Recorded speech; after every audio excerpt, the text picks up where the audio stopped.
નમસ્કાર. ભારતીય શિક્ષક પ્રશિક્ષણ સંસ્થાન ગાંધીનગર દ્વારા બીએડ અને એમએડના પ્રશિક્ષણાર્થીઓ માટે શરૂ કરવામાં આવેલ શિક્ષાર્થ ઇનિશિયેટિવ અંતર્ગત સ્વવિકાસ વિષયમાં આજે આપણે આત્મનિરીક્ષણ મુદ્દા ઉપર વાત કરીશું.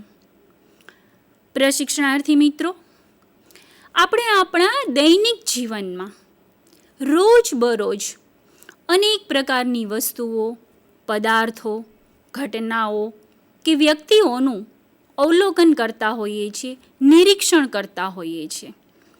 માત્ર અવલોકન જ નથી કરતા કે એનું નિરીક્ષણ જ નથી કરતા, પણ એના ઉપર આપણે ટિપ્પણી પણ કરતા હોઈએ છીએ. ધારો કે કોઈ પદાર્થ આપણે જોયો અથવા કોઈ વસ્તુ જોઈ તો તરત જ આપણે એના ઉપર પ્રતિક્રિયા આપીએ છીએ.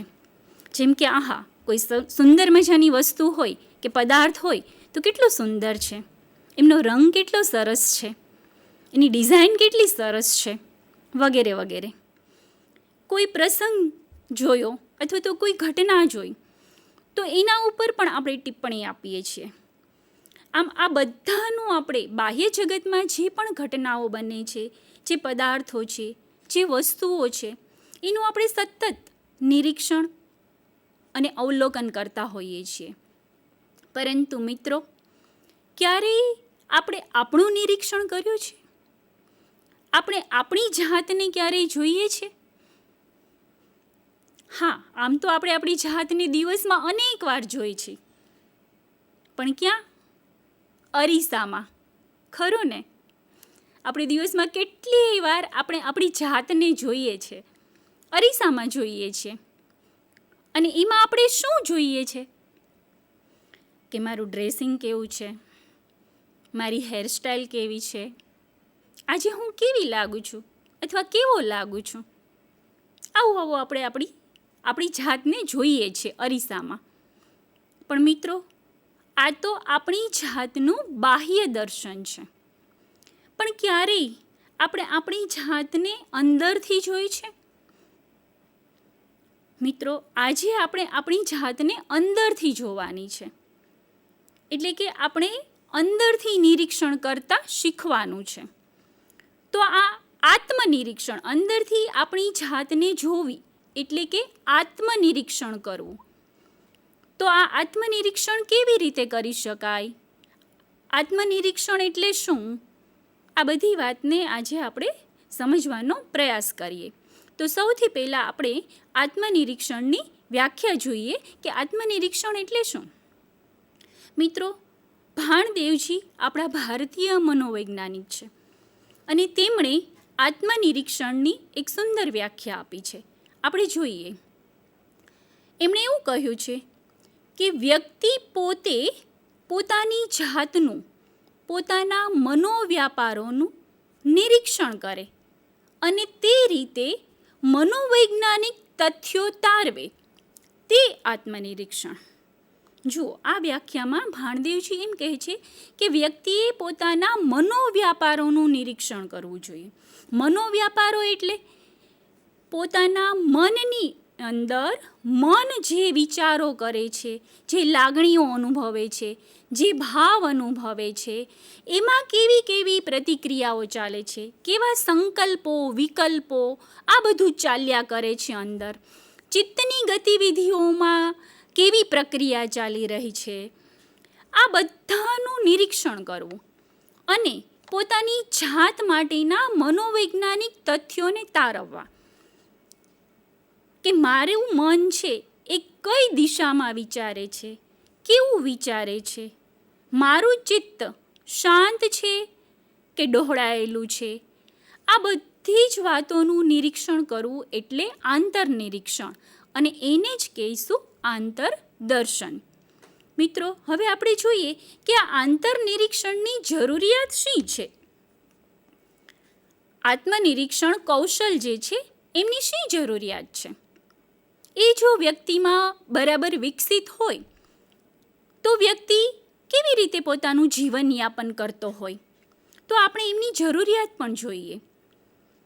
એમાં પહેલી જરૂરિયાત એવી છે કે પોતાના વિચારો અને લાગણીઓને જોઈ શકે તે માટે આત્મનિરીક્ષણ કૌશલ જરૂરી છે. મિત્રો, જીવનની અંદર આપણે જો શાંતિમય જીવન જીવવું હોય તો આપણા પોતાના વિચારો, આપણી પોતાની લાગણીઓને, જેવી રીતે આપણે બાહ્ય પદાર્થોને જોઈએ છીએ, બાહ્ય ઘટનાઓને જોઈએ છીએ અને એને આધારે કશુંક શીખીએ છીએ, એવી રીતે આપણે આપણી જાતમાં એટલે કે આપણા મનની અંદર જે વિચારો, જે લાગણીઓ, જે ભાવો છે એને જોઈ શકીએ અને જોઈને એમાંથી કંઈક શીખી શકીએ, એ માટે આત્મનિરીક્ષણ કૌશલ ખૂબ જ જરૂરી છે. ત્યાર પછી બીજી એની જરૂરિયાત આપણે જોઈએ કે ચિત્ત, મન અને અહંકારના પ્રવાહોને એક રમત તરીકે જુએ તથા એનાથી ન ભય અનુભવે કે ન તો ગર્વ લે કે ન ખુશ થાય. એટલે કે માત્ર ને માત્ર આપણા મનની અંદર, ચિત્તની અંદર જે કંઈ પણ આ ગતિવિધિઓ ચાલી રહી છે, જે મનોવ્યાપારો ચાલી રહ્યા છે, એનો જે એક પ્રવાહ છે અને એમાં પાછો અહંકાર પણ ભળે છે. અહંકાર એટલે કર્તાપણાની ભાવના, ક્રિયાનો કરનાર. એટલે કે આ હું જાણું છું, હું કરું છું, એવી જે પ્રતિક્રિયા મનમાં ઊભી થાય છે. એટલે અહંકાર પણ છે, મન પણ છે, ચિત્ત પણ છે. આ બધું સાથે મળીને આપણા મનની અંદર ગતિવિધિઓ ચાલતી હોય છે. તો એના પ્રવાહને એક રમત તરીકે જોવે. એટલે કે એમાં ઇન્વોલ્વ ન થાય, પણ એક રમત તરીકે જુએ અને એ જે કાંઈ પણ ચાલી રહ્યું છે મનમાં, એનાથી એ કોઈ પણ પ્રકારનો ભય પણ ન અનુભવે કે ન સારી વાત ચાલી રહી હોય તો એનો ગર્વ પણ ન લે કે ન ખુશ થાય, પરંતુ સાક્ષી ભાવે એ આ બધા જ જે પ્રવાહો ચાલી રહ્યા છે મનમાં, એને એક રમત તરીકે જુએ. એ છે આત્મનિરીક્ષણ. અને એટલા માટે આવી રીતે અધ્યેતા કે વ્યક્તિ જોતા શીખે, એ માટે આત્મનિરીક્ષણ કૌશલની જરૂર છે. ત્યાર પછી આપણે જરૂરિયાત જોઈએ ત્રીજી, જે ઘટના અથવા ક્રિયામાં હોય ત્યાં સભાનતાથી રહે, સંવેદનશીલ રહે, કલ્પના કે સ્મૃતિથી વિક્ષિપ્ત ન થાય. આત્મનિરીક્ષણ કૌશલની જરૂરિયાત એટલા માટે છે કે આપણે રોજબરોજ અનેક ઘટનાઓ, અનેક ક્રિયાઓ પણ બાહ્ય જગતની અંદર જોતા હોઈએ છીએ, એનું નિરીક્ષણ કરતા હોઈએ છીએ. તો ત્યાં સભાનતાથી રહેવું, સંવેદનશીલ પણ રહેવું, પણ એ ઘટના કે ક્રિયામાં આપણી જે કાંઈ ભૂતકાળની સ્મૃતિઓ હોય, ભૂતકાળના અનુભવો હોય, એનાથી એની સાથે જોડી અને વિક્ષિપ્ત ન થઈ જવું, અથવા તો કોઈ ભવિષ્યની કલ્પનાથી એમાં રાચવું નહીં, પરંતુ માત્ર ને માત્ર સભાનતાપૂર્વક સાક્ષી ભાવે જે તે ક્રિયા કે ઘટનાને આપણે જોતા શીખીએ. એ માટે આત્મનિરીક્ષણ કૌશલની જરૂરિયાત છે.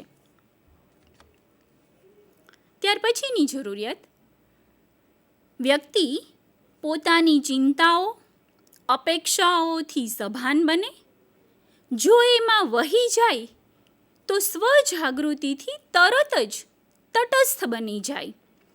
એ રીતે ભૂત, ભવિષ્યની સ્મૃતિ અથવા આયોજનોથી વિક્ષિપ્ત ન થાય, કલ્પનામાં ન રાચે, તે માટે.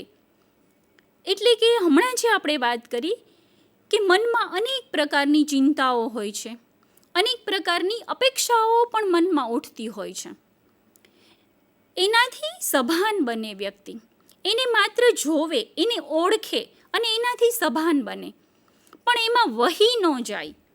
એટલે કે ચિંતામાં ને ચિંતામાં અથવા તો એ અપેક્ષાને પૂર્ણ કરવામાં એની પાછળ દોડ્યા જ કરવું અથવા એના પ્રવાહમાં તણાઈ જવું, એવું વ્યક્તિ ન કરે, પરંતુ તટસ્થ ભાવથી જે પણ ચિંતાઓ કે અપેક્ષા હોય તો એમાં તટસ્થ રહેવું.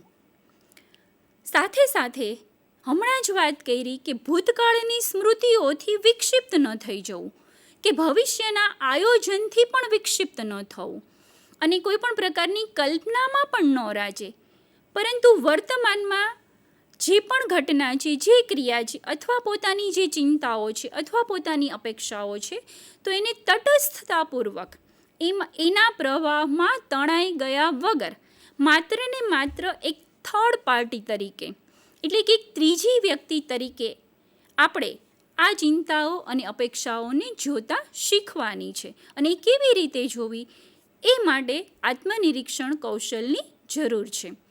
અને અંતિમ જરૂરિયાત સૌથી શ્રેષ્ઠ કે આપણા વ્યક્તિત્વને, આપણા જે ચિત્તની ગતિવિધિઓને પતંજલિ મુનિએ પણ કહ્યું છે કે ચિત્તવૃત્તિ નિરોધ, એટલે કે યોગ દ્વારા ચિત્તમાં જે કંઈ વૃત્તિઓ ઊભી થાય છે એનો નિરોધ કરી શકાય છે.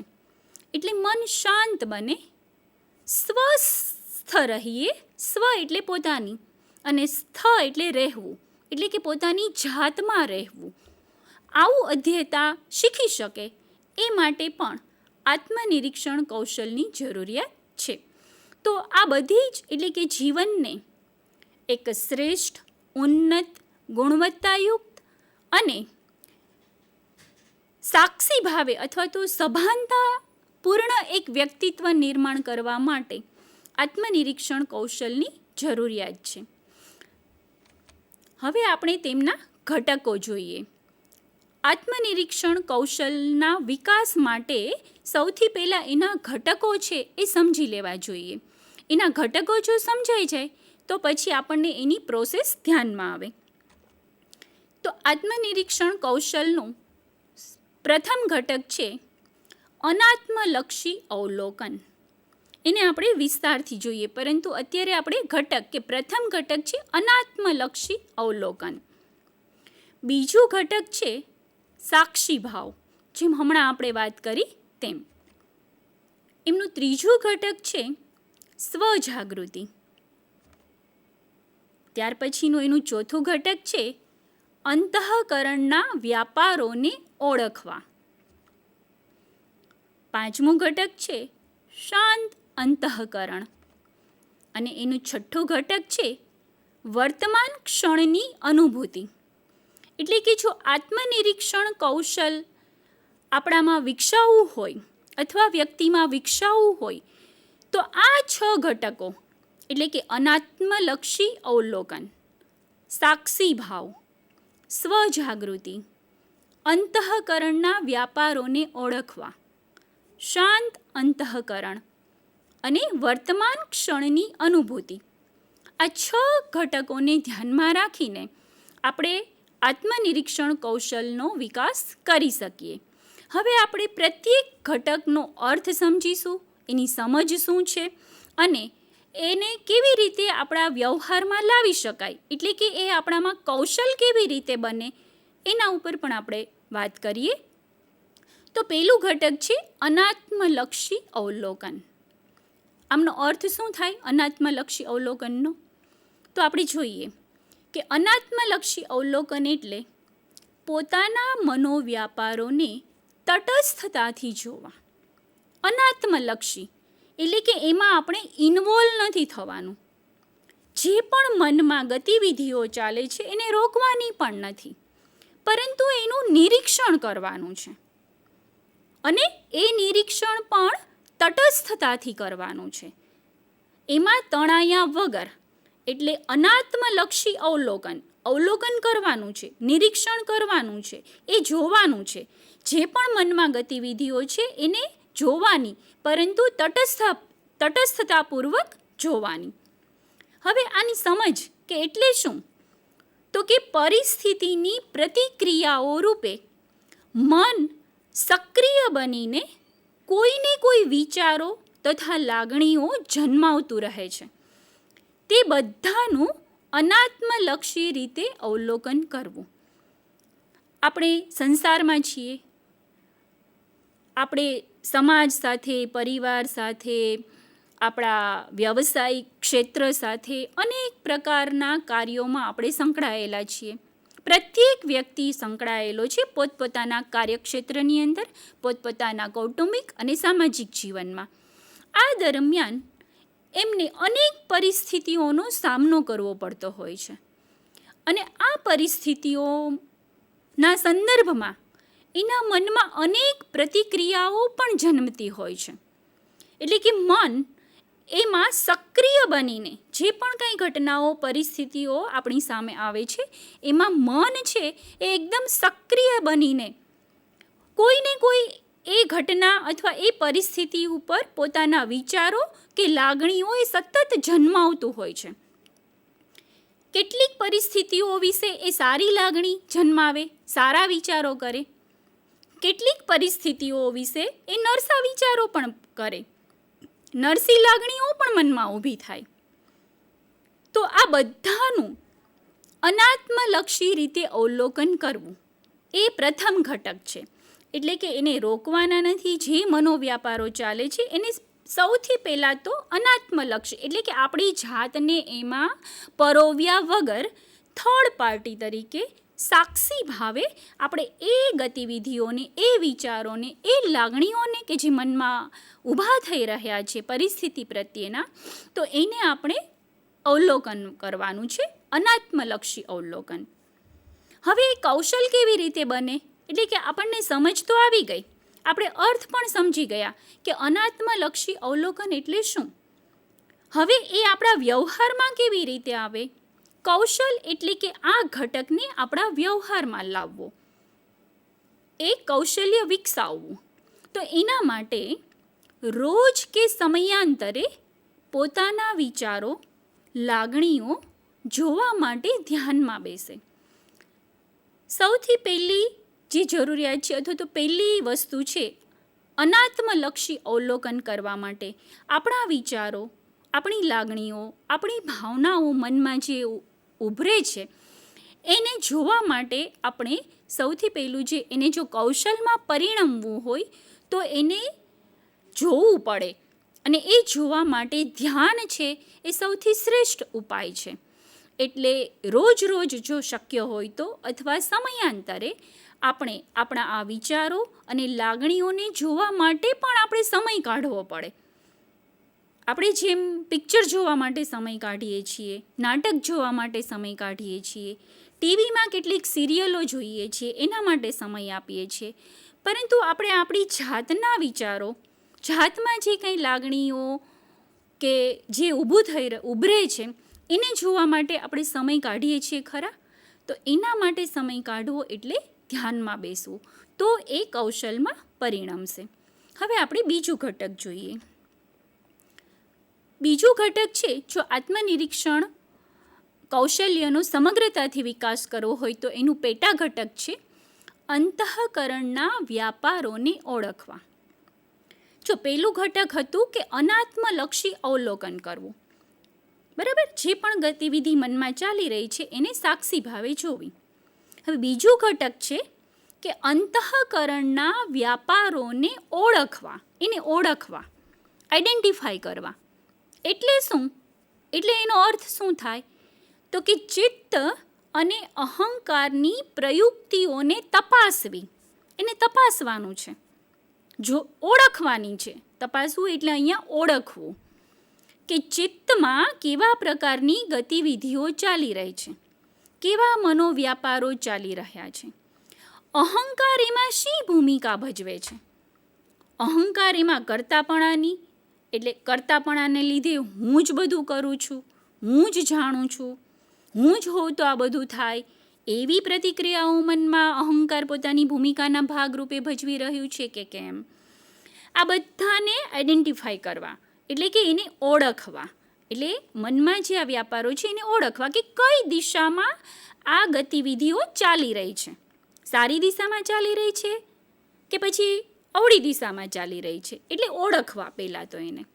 હવે એની સમજ કે ચિત્ત એ ભૂતકાળની સ્મૃતિઓનો ભંડાર છે, આપણે જાણીએ છીએ. અહંકાર પોતાના રક્ષણ અને પોષણ માટે એ બધી સ્મૃતિઓને વિવિધ તરાહોમાં ગોઠવ્યા કરે છે અને અહંકારના આવા ઈરાદાઓને પારખવા. એટલે શું?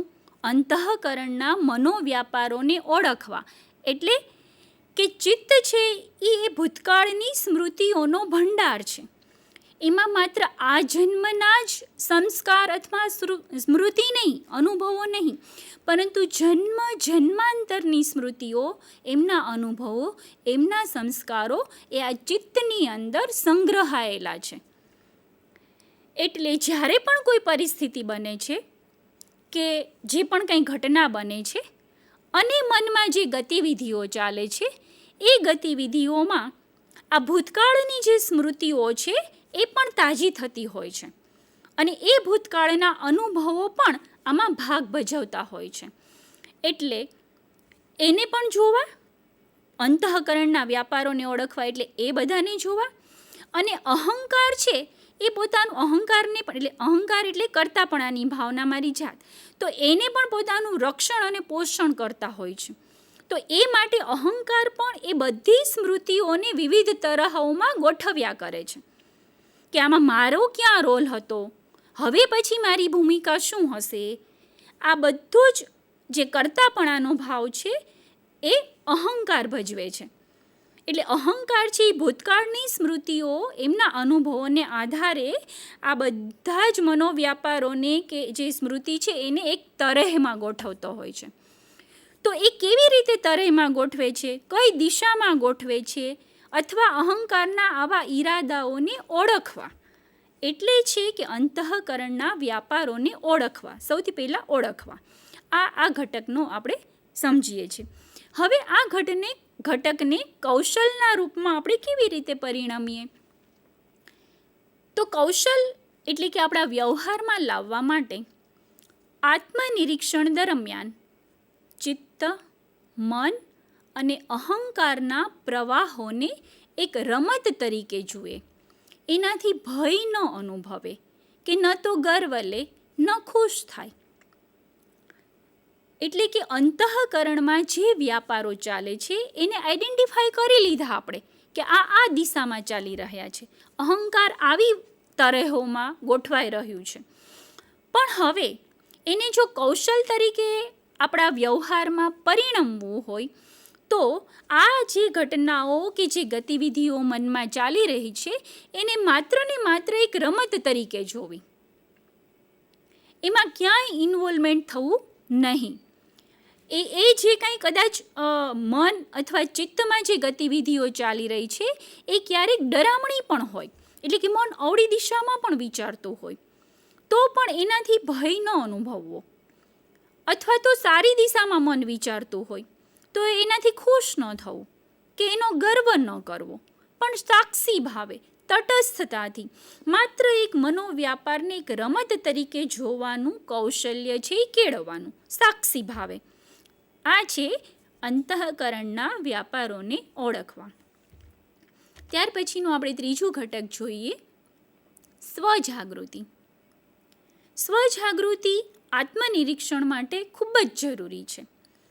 એટલે સ્વજાગૃતિ આવે તો જ આત્મનિરીક્ષણ છે એ શક્ય બને છે. એટલે સ્વજાગૃતિ એ આત્મનિરીક્ષણનું પેટા ઘટક છે. સ્વજાગૃતિ એટલે શું? તો કે નિરીક્ષણમાં, એટલે કે આત્મનિરીક્ષણમાં મૂલ્યાંકન ન હોય. સ્વની તેમાં સંડોવણી થઈ જાય તો તરત સાવધ થવું. સ્વજાગૃતિનો અહીંયા અર્થ એવો આપણે લેવાનો છે અથવા એવો આપવામાં આવ્યો છે કે નિરીક્ષણમાં મૂલ્યાંકન કરવાનું નથી કે આ સારું થઈ રહ્યું છે કે ખરાબ થઈ રહ્યું છે, પણ જોવાનું છે એનું. એ જે કંઈ ગતિવિધિઓ ચાલી રહી છે એને સાક્ષી ભાવે, તટસ્થતાથી માત્ર એનું અવલોકન કરવાનું છે અને એ વ્યાપારોને ઓળખવાના છે, પણ એનું મૂલ્યાંકન કરવાનું નથી. અને સ્વની જો તેમાં સંડોવણી થઈ જાય, એટલે કે આપણે એમાં તણાઈ જઈએ, આપણો સ્વ છે, બરાબર, આપણો આત્મતત્વ છે, એ પણ એમાં તણાઈ જાય, દોરવાઈ જાય, તો તરત જ સાવધ થઈ જવું, એનું નામ છે સ્વજાગૃતિ. હજુ પણ આપણે એની સમજ થોડી વધારે વિકસિત કરીએ કે વ્યક્તિનો સ્વ અથવા તો કુટસ્થ આત્મા, જેમ હમણાં જ આપણે વાત કરી એમ, વ્યક્તિનો સ્વ અથવા તો જે આત્મતત્વ છે અને અંતઃકરણો ભિન્ન છે. જો આ વસ્તુ સમજવા માટે, એટલે કે વ્યક્તિનું જે આત્મતત્વ છે અથવા સ્વ છે, અને અંતઃકરણ. અંતઃકરણ એટલે આપણા ભારતીય મનોવિજ્ઞાનમાં અંતઃકરણ એટલે મન, બુદ્ધિ, ચિત્ત અને અહંકાર. આ 4 તત્વો મળીને અંતઃકરણ ચતુષ્ટય બને છે. તો આ અંતઃકરણ ચતુષ્ટય જે પ્રત્યેક વ્યક્તિમાં હોય છે, તો અંતઃકરણ ચતુષ્ટય અને આત્મતત્વ એટલે કે સ્વ, કુટસ્થ આત્મા, એ બંને ભિન્ન છે, અલગ અલગ છે. સાક્ષી તરીકે કાર્ય કરનાર સ્વ જો મનોવ્યાપારમાં ખેંચાઈ જાય અને સ્મૃતિઓ, સંકલ્પ, વિકલ્પો સાથે સુખ દુઃખ અનુભવવા માંડે તો નિરીક્ષણનો અંત આવે છે. સ્વજાગૃતિ આમાંથી બચાવી શકે છે. એટલે કે અંતઃકરણ, આ જે કાંઈ આપણે હમણાં આગલા ઘટક જોયા એમાં આપણે જે મનોવ્યાપારોની વાત કરી, એ મનોવ્યાપારો, ચિત્તની ગતિવિધિઓ, એ બધી જ પ્રક્રિયાઓ છે એ અંતઃકરણમાં ચાલતી હોય છે. એટલે કે મન કરતું હોય છે, બુદ્ધિ ક્યારેક એમાં વિવેક કરતી હોય છે, ચિત્ત છે એ પોતાની ભૂતકાળની સ્મૃતિ અને અનુભવોના આધારે પણ ભાગ ભજવે છે, અહંકાર પણ એમાં કરતાપણાનો ભાવ ભજવે છે. એટલે આ જે મન, બુદ્ધિ, ચિત્ત અને અહંકાર, આ બધા સાથે મળીને જે અંતઃકરણ ચતુષ્ટયમાં જે મનોવ્યાપારો, જે ગતિવિધિઓ ચાલે છે, એનાથી આપણો સ્વ છે એટલે કે આપણું જે આત્મતત્વ છે એ એમાં ખેંચાઈ ન જાય. કારણ કે આપણું આત્મતત્વ છે એનાથી ભિન્ન છે, એનાથી અલગ છે. એટલે એ છે એ આ અંતઃકરણના વ્યાપારોમાં ખેંચાઈ ન જાય, અથવા તો સ્મૃતિઓ કે સંકલ્પ, વિકલ્પો સાથે સુખ દુઃખ ન અનુભવે. કારણ કે સુખ દુઃખ કોણ અનુભવે છે? આપણને જે સુખનો અનુભૂતિ થાય છે કે દુઃખની અનુભૂતિ થાય છે એ મન કરે છે. મન સંકલ્પો, વિકલ્પો, સુખ, દુઃખ, હર્ષ, શોક, રાગ, દ્વેષ, રુચિ, અરુચિ, પસંદ, નાપસંદ, આ બધા જ જે ભાવો છે એ મનના ભાવો છે અને મન અનુભવે છે. પણ આત્મતત્વએ અથવા તો કુટસ્થ આત્માએ એમાં મનની સાથે સાથે પોતે પણ એમાં સુખ, દુઃખ, રાગ, દ્વેષ, હર્ષ, શોક આ બધું અનુભવવા નથી માંડવાનું. આત્મતત્વએ તો એનાથી અલિપ્ત રહેવાનું છે. અને સાક્ષી ભાવે જો આત્મતત્વ એમાં સંડોવાઈ જાય, એટલે કે એ પણ સુખ, દુઃખ, હર્ષ, શોક, રાગ, દ્વેષ આ બધાની અનુભૂતિ કરવા માંડે તો નિરીક્ષણનો અંત આવે છે. પણ જો સ્વજાગૃતિ હશે, વ્યક્તિ સ્વજાગૃત હશે, સતત કોન્શિયન્સ હશે, સતત સભાન હશે, તો ક્યારેય એ પોતાની જાતને એટલે કે પોતાના આત્મતત્વને આ મનોવ્યાપારોમાં સંડોવાઈ જતો રોકશે. એટલે કે એમાં સંડોવા નહીં દે. આપણું આત્મતત્વ એનાથી અલિપ્ત રહેશે. અને અલિપ્ત રાખવા માટે આ સ્વજાગૃતિ છે, સતત સભાનતા, સતત કોન્શિયન્સ એ ખૂબ જરૂરી છે. હવે એ કૌશલમાં કેવી રીતે પરિણમે સ્વજાગૃતિ? તો એના માટે પોતાની ચિંતાઓ, અપેક્ષાઓથી સભાન બને. વ્યક્તિ પોતે એમની જે પણ ચિંતાઓ છે, જે અપેક્ષાઓ છે, સૌથી પહેલાં એનાથી સભાન હોય. જો તેમાં વહી જાય તો સ્વજાગૃતિથી તરત જ તટસ્થ બની જાય. એ રીતે ભૂત અને ભવિષ્યની સ્મૃતિઓ અથવા આયોજનોથી વિક્ષિપ્ત ન થાય અને કલ્પનાઓમાં ન રચે. આ પ્રકારનું સ્વજાગૃતિને કૌશલમાં પરિણમવા માટે વ્યક્તિએ પોતાની જાતને કેળવવી પડશે. સતત સભાન રહીને, પોતાની ચિંતાઓ અને અપેક્ષાઓથી સભાન રહીને, પરંતુ સ્વજાગૃતિથી એમાં વહી જતા રોકીને પોતાની જાતને, પોતાના આત્મતત્વને અને ભૂતકાળની સ્મૃતિઓ કે ભવિષ્યના આયોજનથી પણ વિક્ષિપ્ત ન થતા, કલ્પનામાં પણ ન રાજતા, માત્ર ને માત્ર તટસ્થ ભાવે સ્વજાગૃત, સભાન, સતત કોન્શિયન્સ રહીને આત્મનિરીક્ષણ કરતાં શીખવાનું છે. એટલે સ્વજાગૃતિ ઘટક છે એને પણ વ્યક્તિએ કૌશલમાં પરિણમે તો આત્મનિરીક્ષણમાં સહાયતા મળે છે. ત્યાર પછીનું ઘટક તત્વ સાક્ષી ભાવ. જો સ્વજાગૃતિ આપણે જોયું, સ્વજાગૃત એટલે આપણે હમણાં જ જોયું કે સભાન રહેવું. હવે સાક્ષી ભાવ, તો સાક્ષી ભાવ એટલે શું? તો કે નિરીક્ષક ભૂતકાળ અને ભવિષ્યથી અલિપ્ત છે. એ વર્તમાનમાં ચાલી રહેલી મન, બુદ્ધિ, ચિત્ત અને અહંકારની સ્મૃતિઓ, રમતોને જુએ છે.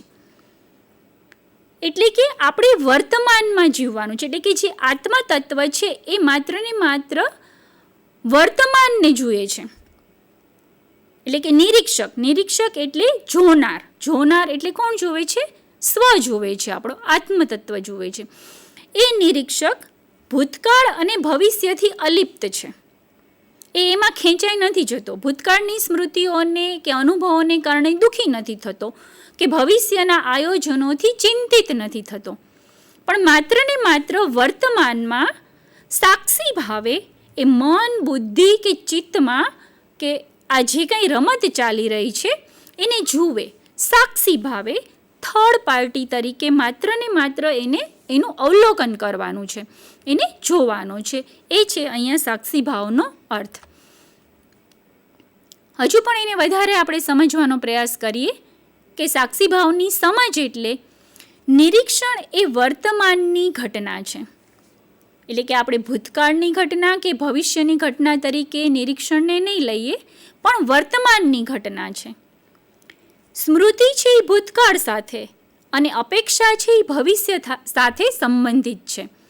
સાક્ષી ભાવે જોનાર આ બંને કાળથી પર છે. એટલે કે હમણાં જ વાત કરી કે વર્તમાનમાં જીવે છે. જે જોનાર છે, સાક્ષી ભાવે જોવું એટલે વર્તમાનમાં જીવવું અને વર્તમાનમાં જે ચાલી રહ્યું છે એનું નિરીક્ષણ કરવું, એને સાક્ષી ભાવે જોવું. એટલે કે એને ભવિષ્ય સાથે પણ સંબંધ નથી અને ભૂતકાળ સાથે પણ સંબંધ નથી, માત્ર ને માત્ર વર્તમાન કાળ સાથે સંબંધ છે. એટલા માટે એ માત્ર વર્તમાનની ઘટનાને જુએ છે. અને કૌશલ, હવે જો આ સાક્ષી ભાવને આપણે કૌશલમાં પરિણમવું હોય તો શાંત, એના માટે જે કૌશલ આપણી જાતમાં આપણે વિકસાવવાનું છે એ છે શાંત અને સ્વસ્થ જણાય. એટલે કે વ્યક્તિ પોતે એવી રીતે રહેવા માટેની એબિલિટી અથવા તો ક્ષમતા પ્રાપ્ત કરે કે હંમેશા આ જે ચિત્ત અથવા મનોવ્યાપારો છે એને સાક્ષી ભાવે જોઈ રહ્યો છે, સ્વજાગૃતિપૂર્વક જોઈ રહ્યો છે, એટલે કે સભાનપણે જોઈ રહ્યો છે, પરંતુ એમાં ઇન્વોલ્વ નથી થતો. એ થર્ડ પાર્ટી તરીકે જોઈ રહ્યો છે. એટલા માટે એને કશું જ ચોંટતું નથી.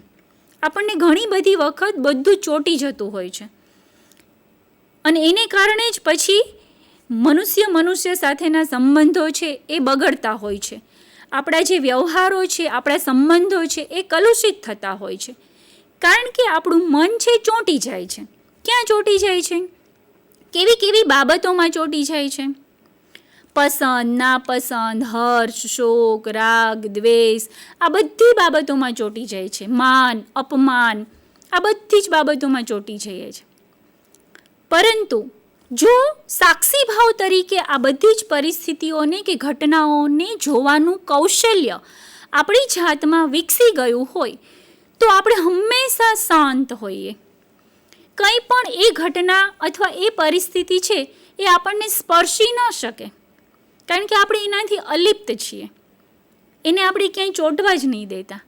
એટલે મન છે એ હંમેશને માટે શાંત રહે છે અને સ્વસ્થ, એટલે કે સ્વસ્થ એટલે પોતાની જાતમાં, સ્વ અને રહેવું, પોતાની જાતમાં જ એ હંમેશા રહે છે. તો આ એક કૌશલ છે. તો આત્મનિરીક્ષણ કૌશલને આપણા વ્યક્તિત્વમાં વિકસિત કરવા માટે આ જે ઘટકો છે એને આપણે વિસ્તારપૂર્વક જોયા. ત્યાર પછીનું જે ઘટક છે એ છે શાંત અંતઃકરણ. શાંત અંતઃકરણ, જો મેં હમણાં જ વાત કરી કે શાંત અંતઃકરણ એટલે નિરીક્ષણના કારણે અંતઃકરણના વ્યાપારોની ગતિ ધીમી પડે છે અને તેની વ્યર્થતા સ્થાપિત થતાં ધીમે ધીમે અટકી જાય છે. જો આવું બને છે, જેવી રીતે મન છે એ સતત જો ઉત્તેજિત રહે, ચંચળતા અનુભવે, અશાંત રહે, ઉગ્રતા અનુભવે, તો શું સમજવાનું કે મન છે આ મનોવ્યાપારોમાં, ચિત્તની ગતિવિધિઓમાં એટલું બધું અટવાઈ જાય છે, આપણા સ્વને પણ એમાં દોરી જાય છે, તાણી જાય છે, તો હંમેશા આપણને અશાંતિનો અનુભવ થાય છે. પણ જો આગળના જે ઘટકો પ્રમાણે આપણે આપણી જાતને કેળવી હશે તો આપણું અંતઃકરણ છે એ શાંત બની જશે. એટલે શું કે અંતઃકરણમાં આ જે કાંઈ વ્યાપારો ચાલતા હશે એની ગતિ છે એ ધીમે ધીમે ધીમી પડવા માંડે છે, શાંત પડવા માંડે છે. કારણ કે સમજાતું જાય છે કે આ બધા જ મનોવ્યાપારો, આ બધી જ ચિત્તની ગતિવિધિઓ એ વ્યર્થ છે, એનો આપણી જાત સાથે કોઈ જ સંબંધ નથી. કારણ કે જાત છે એનાથી અલિપ્ત જ છે, એટલે એને કશું જ ચોંટતું નથી, એટલે બધું જ એમને વ્યર્થ જણાય છે. એટલા માટે જો આ ભાવના અથવા આ વિચાર છે એ મનમાં કૌશલમાં પરિણમે તો આ મનોવ્યાપાર જે છે એ પણ, એટલે કે અંતઃકરણ છે એ ધીમે ધીમે શાંત પડવા માંડે છે. એમાં જે ચિત્ત વૃત્તિઓ છે, આ મનોવ્યાપારો છે એ પણ ધીમે ધીમે અટકી જાય છે અને અંતઃકરણ એટલે કે મન, બુદ્ધિ, ચિત્ત અને અહંકાર છે એ શાંત પડી જાય છે. એની સમજ કે મનની આશા, અપેક્ષા અને વિચારોની યોજનાઓને સમર્થન ન આપવાના કારણે તેનો વેગ છે એ ઘટી જાય છે અને પછી શાંત પડી જાય છે. જો અંતઃકરણ શાંત ક્યારે બને કે મનમાં જે આશાઓ, અપેક્ષાઓ આ બધું જ હોય, વિચારો, યોજનાઓ, રોજ રોજ મન છે એ અનેક યોજનાઓ ઘડતું હોય, અનેક ષડયંત્રો પણ કરે, અનેક કાવાદાઓ કરે, પણ જો આપણે એને સમર્થન મળે, એને વેગ મળે તો એ વધારે ને વધારે પ્રજ્વલિત થાય. જેવી રીતે યજ્ઞમાં આપણે આહુતિ આપવા માટે ઘી આપણે હોમીએ છીએ તો અગ્નિ છે એ વધારે પ્રજ્વલિત થાય છે. એવી રીતે મનના જે વ્યાપારો છે, મનની જે યોજનાઓ, અપેક્ષાઓ, આશાઓ આ બધું જ છે, એને જો વધારેમાં વધારે સમર્થન મળે તો ચિત્તના વ્યાપારોમાં, મનોવ્યાપારોમાં ભાગદોડ છે એ ખૂબ જ મચે, તો શાંતિ ન થાય.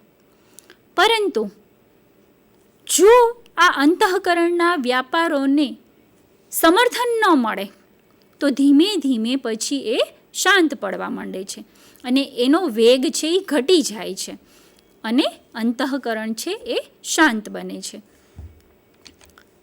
એનું કૌશલ, આ અંતઃકરણને શાંત કરવા માટે શું કરવું જોઈએ? તો કે દરરોજ જેમ આપણે કહ્યું કે ધ્યાન દ્વારા નિરીક્ષણનો મહાવરો કરવો પડે. એક વખતના ધ્યાનથી અથવા તો અઠવાડિયે એક વખત ધ્યાન કરીએ તો એમાં એટલું પરિણામ છે એ આપણને ન મળે. પણ પ્રતિદિન જેવી રીતે આપણે આપણી દૈનિક ક્રિયાઓ માટે સમય આપીએ છીએ, આપણે ખાવા માટે સમય આપીએ છીએ, સૂવા માટે સમય આપીએ છીએ, અધ્યયન કરવા માટે સમય આપીએ છીએ, આપણા મનોરંજન માટે સમય આપીએ છીએ, કાઢીએ છીએ ને, તો એવી જ રીતે આપણે આપણા ચિત્તના વ્યાપારોને અથવા તો આપણા અંતઃકરણને શાંત કરવા માટે પણ જો રોજ 10 કે 15 મિનિટ આપણે ધ્યાન કરીએ તો ધીમે ધીમે આપણું અંતઃકરણ છે એ શાંત બને છે અને આત્મનિરીક્ષણ કૌશલના વિકાસમાં આપણને સહાયતા મળે છે. ત્યાર પછીનું ઘટક તત્વ છે એ છે વર્તમાન ક્ષણની અનુભૂતિ.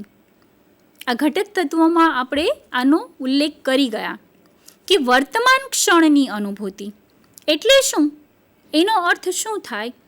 તો કે વર્તમાનમાં બની રહેલ ક્રિયામાં તલ્લીન થઈ તથ્યનો સાક્ષાત્કાર કરવો.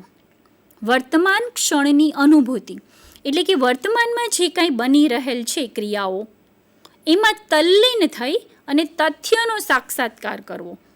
હવે એને જરા વધારે સમજીએ કે જ્યારે મનોવ્યાપારના ખેંચાણમાંથી મુક્તિ મળે છે, એટલે કે અંતઃકરણ શાંત થાય છે, એ વેગ છે એ ઘટી જાય છે, ત્યારે વ્યક્તિ વર્તમાન ક્ષણમાં જે ઘટના કે ક્રિયામાં છે તેમાં સમગ્રપણે ઉપસ્થિત થાય છે.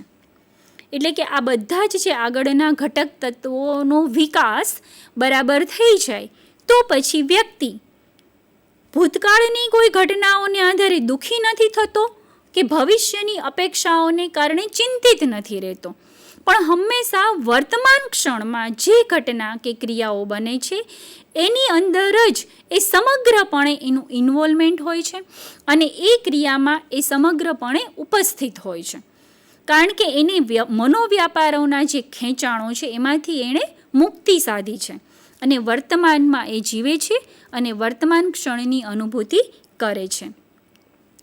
વર્તમાન ક્ષણની અનુભૂતિ છે એને આપણામાં વિકસાવવા માટે, એને કૌશલ બનાવવા માટે જે ઘટના કે ક્રિયામાં હોય ત્યાં સભાનતાથી હોય, સંવેદનશીલ હોય અને કલ્પના કે સ્મૃતિમાંથી વિક્ષિપ્ત ન હોય.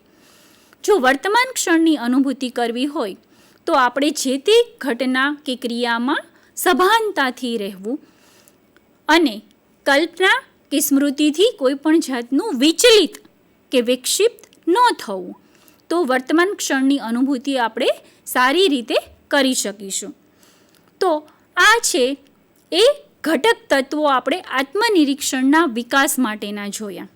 હવે શૈક્ષણિક ફલિતાર્થો કે જો આત્મનિરીક્ષણ કૌશલ છે એ વ્યક્તિમાં કે અધ્યેતામાં વિકસિત થઈ જાય તો શું થાય?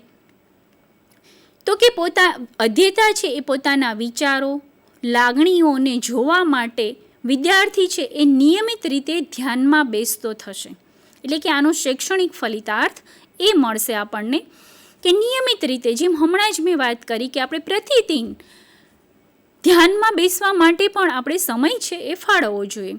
એટલે શૈક્ષણિક ફલિતાર્થ એ આપણને મળશે કે વિદ્યાર્થી કે અધ્યેતા નિયમિત રીતે એ ધ્યાનમાં બેસતો થશે અને પોતાના વિચારો અને લાગણીઓને જોતો થશે. ત્યાર પછી આંતરનિરીક્ષણ કૌશલથી વિદ્યાર્થીઓ શાંત અને સ્વસ્થ જીવન જીવી શકશે. જો આત્મનિરીક્ષણ કૌશલનો વિકાસ કરવામાં આવે તો વિદ્યાર્થી છે અથવા અધ્યેતા છે એ શાંત અને સ્વસ્થ એટલે હકીકતમાં શારીરિક, માનસિક, સાંવેગિક, બૌદ્ધિક બધા પ્રકારે સ્વસ્થ અને પોતાના સ્વમાં સ્થિત રહીને જીવન છે એ જીવી શકશે.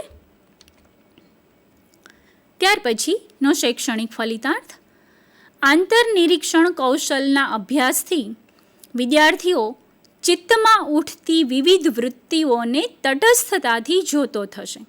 એટલે કે વર્તમાનની અંદર જો આત્મનિરીક્ષણ કૌશલનો વિકાસ ન થયો હોય તો વિદ્યાર્થી છે એ ચિત્તમાં જે પણ વૃત્તિઓ અથવા જે મનોવ્યાપારો ચાલે છે એમાં દોરવાઈ જાય છે, પરંતુ આત્મનિરીક્ષણ કૌશલથી એ તટસ્થતાથી એ મનોવ્યાપારોને અથવા એ ચિત્તની ગતિવિધિઓને જોતો થશે. વિદ્યાર્થીઓ પોતાની ચિંતાઓ કે અપેક્ષાઓથી સભાન બનશે તથા કલ્પનામાં નહીં રાચે. એટલે કે એક પ્રકારની સભાનતા, એને પોતાની ચિંતાઓ અને અપેક્ષાઓ માટે સભાનતા આવશે અને એ કોઈ પણ પ્રકારની કલ્પનામાં નહીં રાચે. હવે આપણે આ આત્મનિરીક્ષણ કૌશલના વિકાસ માટેની પ્રવૃત્તિઓ જોઈએ કે જો આ આત્મનિરીક્ષણ કૌશલનો વિકાસ કરવો હોય તો આપણે શાળા કોલેજોની અંદર કઈ કઈ પ્રવૃત્તિઓ કરાવી શકીએ અધ્યેતાઓને, તો આપણે જોઈએ. આત્મનિરીક્ષણ કૌશલના વિકાસ માટેની એક પ્રવૃત્તિ એ 3D પિક્ચર તથા એના આધારે ચર્ચા પ્રશ્નો હોઈ શકે. અહીંયા આપની સામે હું એક પિક્ચર બતાવું છું. આ 3D પિક્ચર છે. આ પિક્ચરને અથવા આ ચિત્રને એકાગ્રતાથી એક પણ મટકું માર્યા વગર, સહેજ પણ હલનચલન કર્યા વગર એકી ટશે આ ચિત્રનું અવલોકન કરો.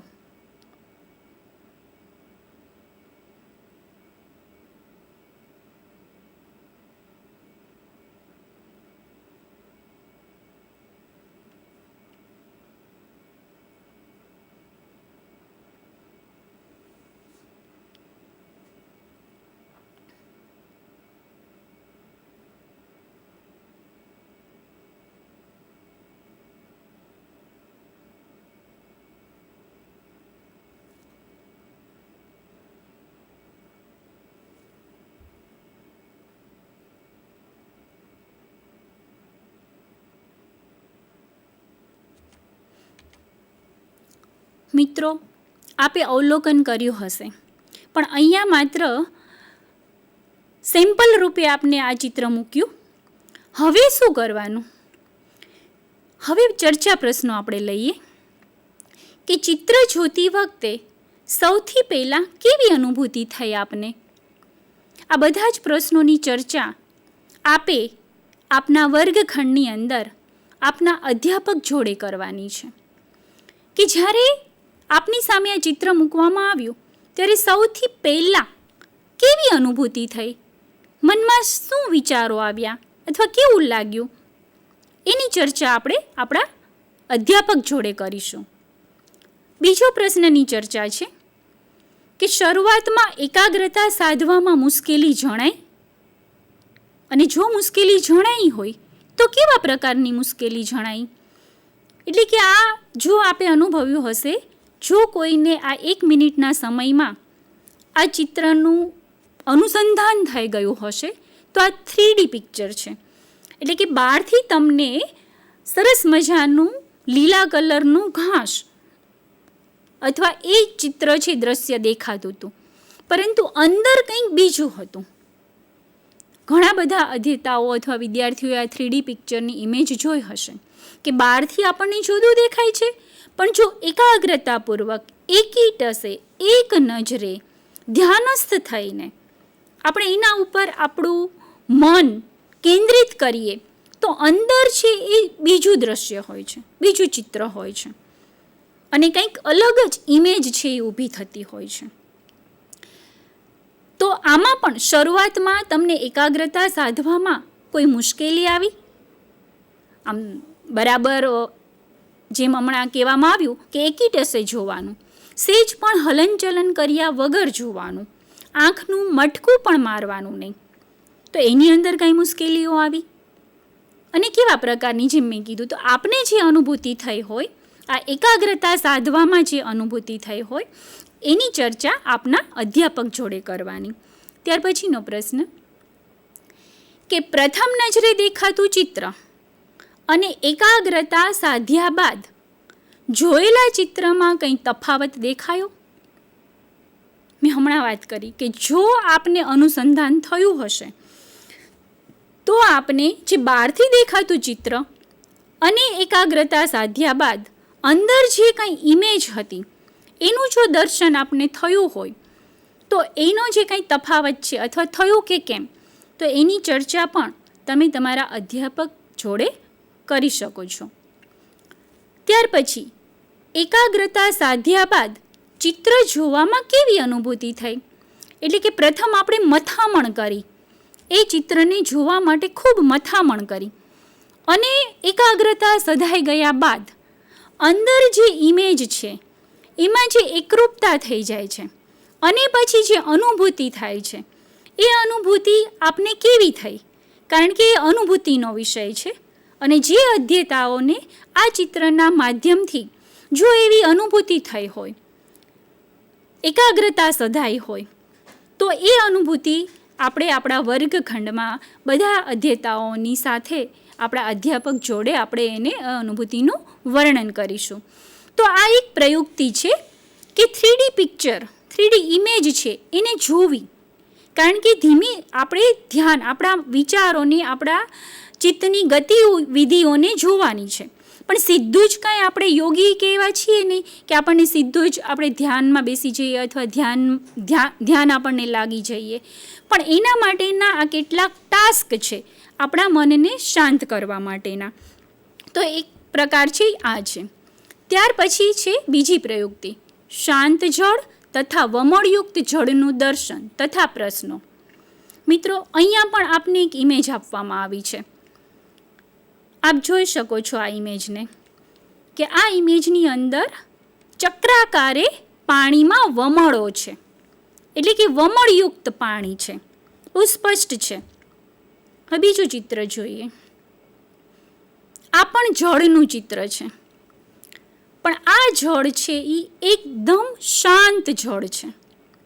સેજ પણ આ જળની અંદર હલનચલન કે કોઈ પણ ગતિવિધિ નથી. એકદમ સ્થિર પડેલું છે, શાંત પડેલું છે. બરાબર, આ બંને ચિત્રો આપે જોયા. હવે આપણે ચર્ચા કરીએ.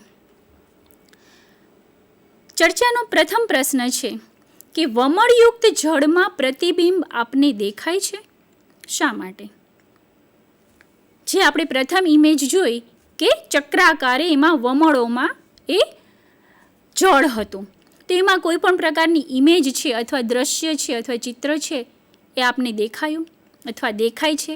અથવા આપણે પણ જો અહીંયા આપણે પણ બહારની દુનિયામાં જઈને જોવાનો પ્રયત્ન કરશું, જ્યારે નદી, તળાવ કે વગેરેમાં કંકણ નાખી અને જે વમળો થાય છે, અને પછી આપણે અથવા આપણી ઘેર ટાંકો હોય અને ટાંકાની અંદર પણ આપણે 4-5 પથરા નાખી અને જે વમળો થાય છે, અથવા પાણી છે એ નળ આવતો હોય ત્યારે પાણી છે એ હાલક ડોલક થાય છે, સ્થિર નથી હોતું, ત્યારે આપણે આપણું પ્રતિબિંબ છે એ જોવાનું, અથવા કોઈ વસ્તુ રાખીને જોવાનો પ્રયત્ન કરવાનો કે એમાં વસ્તુનું પ્રતિબિંબ દેખાય છે, અને અનુભૂતિ કરવાની અને એની ચર્ચા વર્ગમાં કરવાની.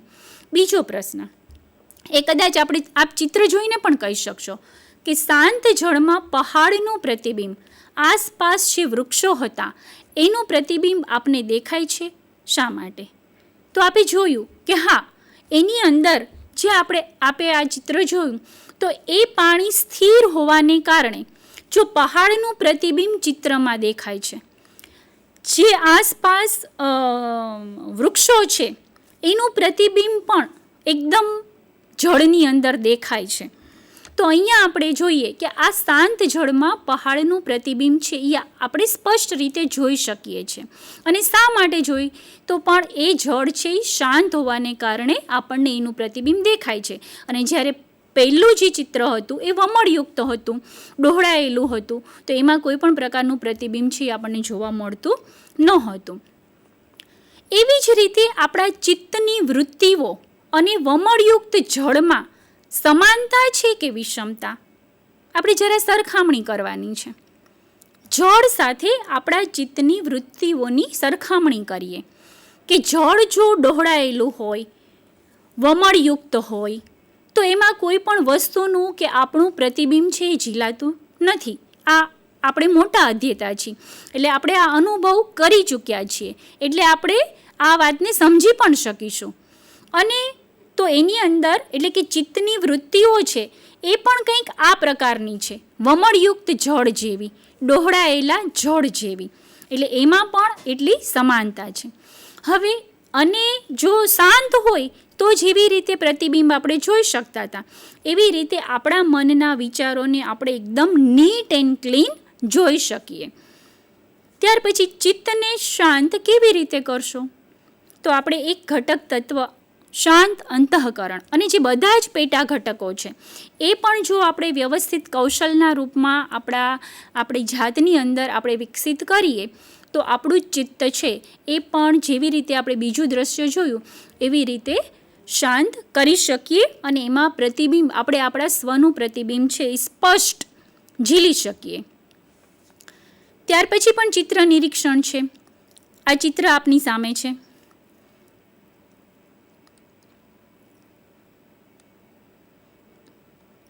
બરાબર, આપ જોઈ શકો છો આ ચિત્રની અંદર. જોયા પછી હવે તમને કહેવામાં આવે કે આ ચિત્રનું વર્ણન કરો. તો વર્ણન કરતી વખતે તમને કોઈ મુશ્કેલી, આવું કોઈ પણ ચિત્ર તમે તમારા વર્ગખંડમાં પણ લઈ શકો છો, અને જો કોઈ મુશ્કેલી આપને અનુભવાતી હોય તો એની ચર્ચા છે એ આપણા વર્ગખંડમાં આપણે કરવી જોઈએ અને કરવાની આપણા અધ્યાપક જોડે. અને યોગ્ય ચિત્રણ વર્ણન ક્યારે થઈ શકે?